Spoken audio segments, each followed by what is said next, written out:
situation here. I ordered books a couple weeks, almost 3 weeks ago, in order to get them here. I'm sorry, some book I sent, I'm going to go down the table here. So, I talked about the Erdmans. The Erdmans is a fine dictionary, but the hardbound is out of print.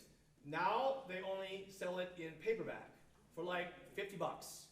Well, this is a hardbound one, and I went online starting in May, and I kept buying all the decent used ones I could find. So we're going to sell them to you for $30. Now, some are a little more worn than others, so later you can duke it out and fight, okay, for one. We have one here that a private individual wants to sell. It's also used, but in good shape. It says it was used, but it's like new. It was used by an old lady only on going to church. It looks brand new. She looks brand new. So she's selling her at 35. These are 30, but they're often a little tougher worn, huh? I'll bargain too. She'll bargain, okay. She bought two by accident, all right? So again, I've ordered some more because as people kept joining, I had to order more. I don't have a complete, I know a couple of you at least who didn't order any books. You missed that part. You just ignored that. And now you need books. Now, you can buy your own books if you want to. You can get these books through, I got a deal for a couple of them, but others are just regular Amazon. So, but don't fight me on these. Don't you go buying these, because I'm still trying to buy these and have a supply sufficient for everybody. Okay? This is the Oxford Bible Atlas. By the way, the people on the cross, they're only getting the new ones. They're going to pay more.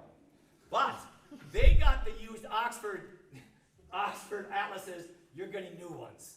So you got to pay a little more there, okay? Because there weren't that many good ones online. So this is the atlas that we're using. If you've got a good atlas, again, not just the one in the back of your Bible, you don't need to buy more. The idea here is that over the course of your study, you build a library that you can study on your own. Which it's okay if you borrow these from somebody. I don't really care. But the idea of the designers of the program was that you're going to be able to study on your own when all this is done. Because there's a tremendous amount of wonderful resources that you're going to build up. The price this year is kind of, I think altogether it'll be like 90 bucks. And next year will be almost that high. Then it'll be half of that, or even a third of that the final year. Okay? So this is the atlas. This is Lawrence Boat. This is the kind of the background reading for the whole Old Testament. He's Roman Catholic. This is generic. This is Catholics and Jews and Protestants and non-believers worked on that. And then when we get to Genesis, there will be this book. This is a commentary on Genesis. And we won't start with Genesis. I should speak to that maybe before we break up today.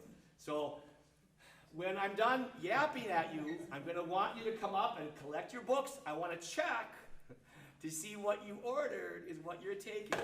Because if you didn't order and somebody else did, I want them to get first dibs. And then I'll have your books by the first class. I will send to anybody, I've scanned everything that you need for this first lesson and can send it to you that way. But if I got enough books, then you can take all the books. We'll just see what I have to order. And they take time sometimes. Look again at the textbook. You might think we should begin with Genesis, right? We begin with the Exodus, the call of Moses, the plagues and the Passover, the Exodus event itself. I think it's a very intelligent move.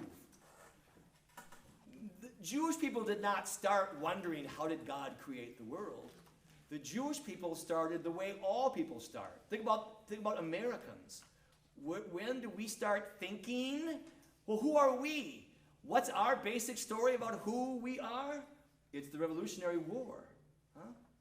So, in a sense, before a people can worry about who made the universe and how old is this, primitive people who are just trying to survive and scratch out a living don't have time for that.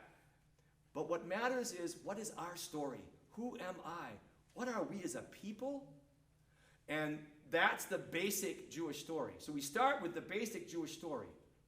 Then we'll go back And because when people are established and they're feeling safe and they have enough food, then they can worry about stuff like, how did the universe get to be, huh? So, I mean, when you're just trying to schedule a living, that's all you have time for.